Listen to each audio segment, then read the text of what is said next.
வரவழைக்கிறது, பேய்களை வரவழைக்கிறது, இந்த சம்பந்தமான சப்ஜெக்ட் மட்டும் தெரிஞ்சுக்கங்க.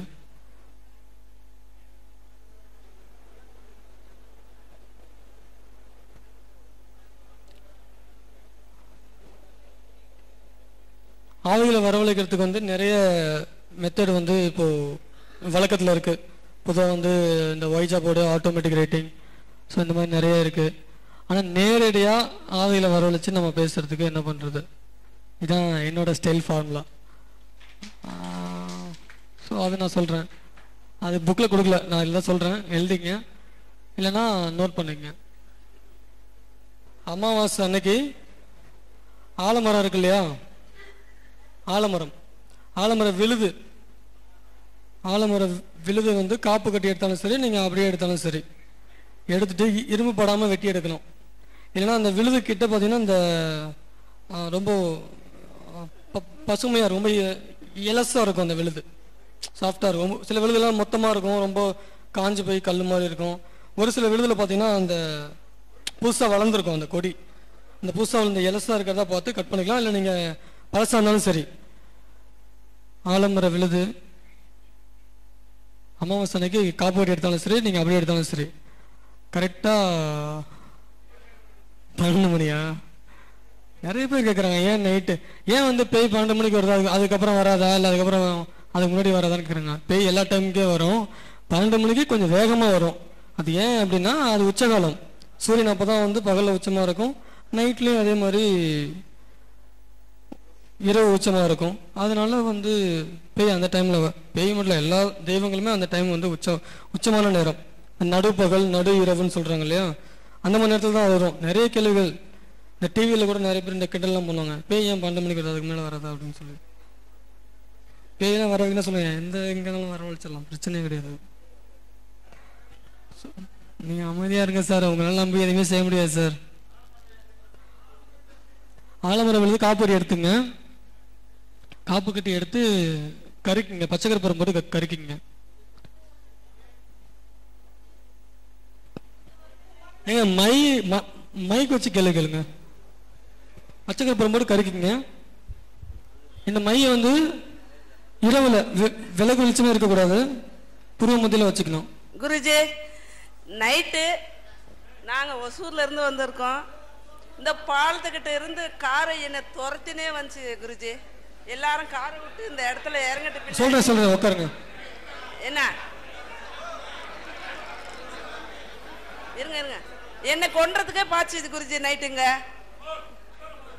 சொல்றேங்க, கொஞ்சம் பேசலாம் இருங்க, ஒரு நிமிஷம் இருங்க. அதான் பச்சை கருப்பரம் போட்டு வச்சுக்கோங்க.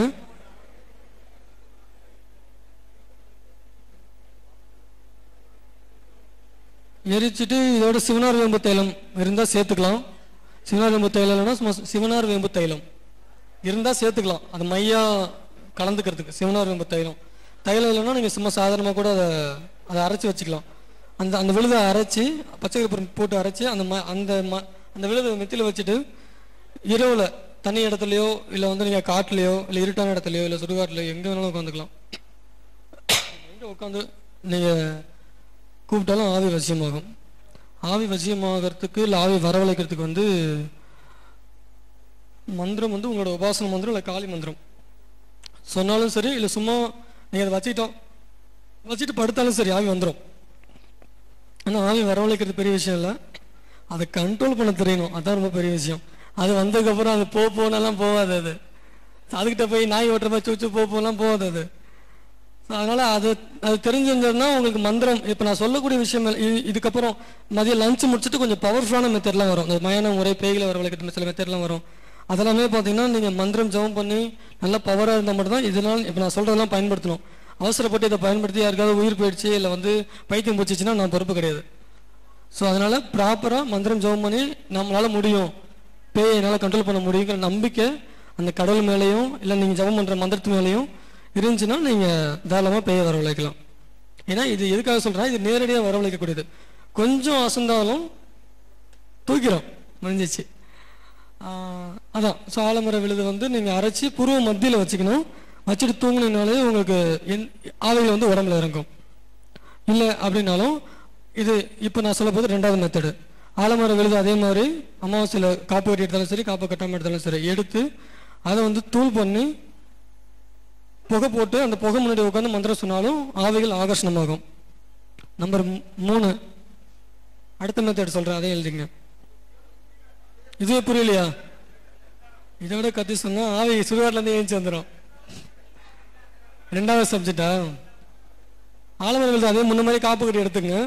எடுத்துட்டு தூள் நல்லா காய வச்சு தூள் பண்ணுங்க. தூள் பண்ணி நெருப்பில் புகை போட்டிங்கன்னா ஆவி வரும். அந்த புகைக்கு ஆவி வரும். அமாவாசையில் செய்யுங்க. எப்போ வேணாலும் செய்யலாம். இது நீங்கள் காப்பு கட்டி எடுக்கிறது அமாவாசை எடுத்துங்க. இருட்டில் செய்யுங்க, பேயை வரவழைக்கிறதுக்கு. இல்லைன்னா நடு பகலில் செய்யுங்க. விளக்கு வெளிச்சம் இருக்கக்கூடாது, டியூப்லைட் வெளிச்சம் இருக்கக்கூடாது. இல்லைன்னா அந்த ஆலமரத்துக்கு அடியிலே உட்காந்து நீங்கள் கூப்பிட்டாலும் இந்த விசேஷம். இது அடுத்து வந்து 3வது மெத்தடு. 3வது மெத்தட் எப்படின்னா, நம்ம அதே ஆலமரத்துக்கு அடியில் உட்காந்துக்கிட்டு ஏதாவது ஒரு ஆவியை கூப்பிட்டிங்கன்னா எந்த ஆவியானாலும் வந்துடும். ஆலமரத்துக்கு அடியில் உட்காந்து பண்ணணும். ஆனால் ஆலமரத்துக்கு அடியில் உட்காந்து பண்ணும்போது வந்து நைட்டு பகல் 12 மணியாக இருக்கணும், இல்லை நைட்டு 12 மணியாக இருக்கணும்.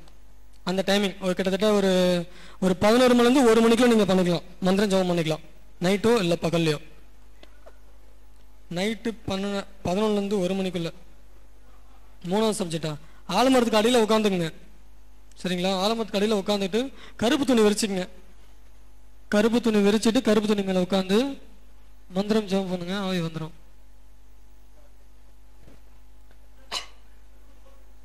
பூ வைக்கிறதுக்கு அப்போது மந்திரம் சொன்னாலே போயிடும். அவ்வளோதான். மந்திரம் சொல்லி கட்டளை கொடுத்தா போயிடும், போனா போயிடும். மைக் வச்சு கேள்வி கேளுங்க, மைக்லாம் கேள்வி கேட்காதீங்க.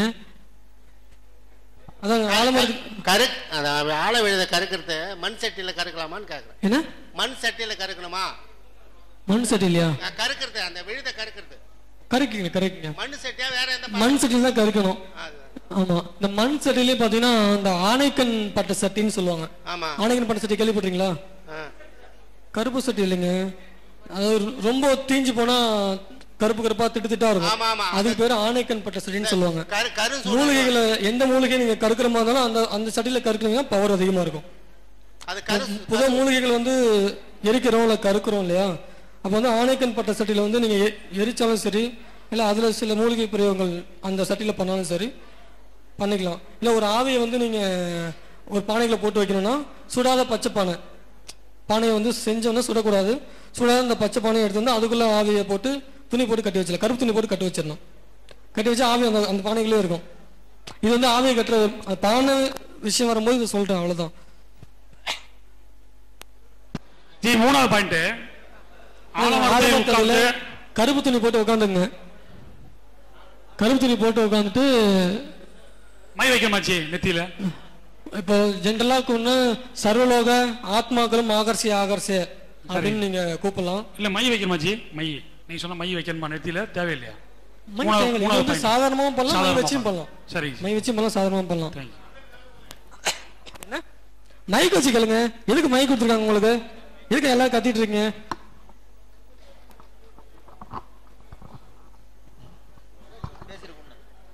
மந்திரத்தில் சொல்லுங்க. சர்வலோக ஆத்மாக்களும் ஆகர்ஷய. இதை நீங்க ஒரு கெட்ட ஆவியை வரவழைக்கிறீங்க அப்படின்னா சர்வலோக துஷ்ட ஆத்மாக்களும் ஆகர்ஷய. சர்வலோக ஆத்மாக்களும் ஆகர்ஷய. இல்ல ஒரு கெட்ட ஆவியை வரவழைக்கிறீங்க, விபத்துல இருந்த துர்மரணம் அடைஞ்ச ஆவியை வரவழைக்கிறீங்கன்னா சர்வலோக துஷ்ட ஆத்மாக்களும் இல்ல துர் ஆத்மாக்களும் ஆகர்ஷய அப்படின்னு நீங்க ஜபம் 108 முறை பண்ணா போதும். முடிஞ்சா இந்த மரத்துல நைட்டு படுத்துட்டீங்கன்னா கூட வந்துடும். அன்னைக்கே வரும், அப்பவே வரும், அன்னைக்கே பார்க்கலாம். ஜி ஒரு சின்ன கேள்வி. ஒண்ணும் இல்ல, நான் ஒரு அட்வொகேட்டு. இதே மாதிரி உங்க சீடர் தான் யாரோ ஒருத்தர் சொல்லி ஒரு டாக்குமெண்ட் கிடைக்கல, அவர் மூலியமா சொல்லி இங்க இந்த இடத்துல கொடுத்து வச்சிருக்கேன், நீ போய் வாங்கிட்டு வந்துருன்னு சொல்லி போய் வாங்கிட்டு வந்து கொடுத்து அந்த கேஸ் அந்த டாக்குமெண்ட்டை ஃபைல் பண்ணோம். நீங்க சொல்ற இந்த சப்ஜெக்ட் நல்ல சப்ஜெக்ட் தான், பட் கொஞ்சம் எஸ்டாப்ளிஷ் பண்ணி சொன்னீங்கன்னா பரவாயில்ல. சொல்றேன், அதான் இன்னும் முடிக்கல, ஏன் அவசர போறீங்க? முடிச்சதுக்கு அப்புறம் இந்த கேள்வி கேளுங்க. சரி. இந்த ஆவிகளை கூப்பிடுறதுக்கு முன்னாடி எல்லாருமே நெத்தியில வந்து எட்டிமை வச்சிருக்கணும் தற்காப்புக்கு. ஒருவேளை எட்டிமை இல்லை, எட்டிமை இருந்தால் சில நேரத்தில் ஆவிகள் வராமல் போறதுக்கு வாய்ப்பு இருக்கு. எதுக்காக எட்டிமைனா உங்க பாதுகாப்புக்காக. ஒருவேளை ஆவி உங்களுக்கு வந்து அந்த எட்டிமைக்கு பார்த்து பயந்து வரல அப்படின்னா எட்டிமை வைக்க தேவையில்ல. மந்திரம் மட்டும் 3 முறை நீங்கள் உங்களோட உபாசன மந்திரம் 3 முறை ஃபஸ்ட்டு சொல்லி முடிச்சுட்டு அதுக்கப்புறம் இந்த ஆவியோட மந்திரத்தை சொல்லுங்கள். மைக் ஆன் பண்ணுங்க முதல்ல.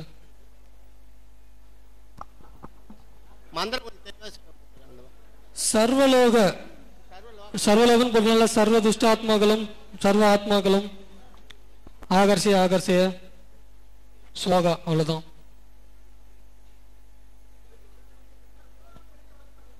என்ன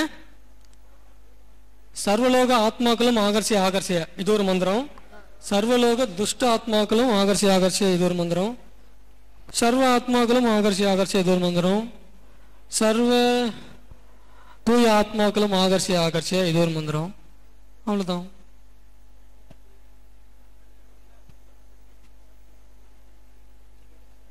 இதை முடிஞ்ச அளவுக்கு எழுதிக்கங்க. முடியாதவங்க கேசட் வாங்கி பார்த்துங்க, பிரச்சனையே இல்லை. தெளிவாக நீங்கள் எத்தனை தடவை போட்டு பார்த்துக்கலாம். நான் சொல்றது தெளிவாக புரியும். அடுத்த முறை ஆவியில் வரவழைக்கிறதுக்கு எத்தனை முறை இருக்கு? இது 1000 முறை இருக்கு ஆவியில் வரவழைக்கிறதுக்கு. இது ஒரு முறை இருக்கு. அடுத்த முறை இன்னும் கொஞ்சம் பவர்ஃபுல்லான ஒரு முறை இப்போ நான் கொடுக்க போகிறது. இப்போ இது வரைக்கும் பண்ணது எல்லாமே மூலிகையில் வச்சு பண்ணுறது. இப்போ கொடுக்கக்கூடிய முறை வந்து உடனே எஃபெக்ட் கிடைக்கும். நாட்டு மருந்து கடையில் வந்து சிலாசத்து பர்ப்பம் அப்படின்னு கேளுங்க. சிலாசத்து பர்ப்பம் இல்லைன்னா சிலாசத்து பஸ்பம். கேசட் எப்போ ஜி கிடைக்கும்? கிளாஸ் முடிஞ்சதுக்கு அப்புறம் கிடைக்கும்.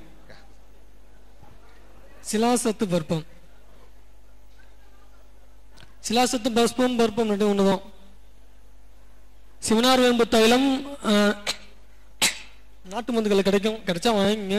இல்லைன்னா எங்கள்கிட்ட கூட கிடைக்கும், வாங்கிங்க. அந்த சிலாசத்து பஸ்பத்தோட இந்த சிவனார் வேம்பு தைலத்தை ஊற்றி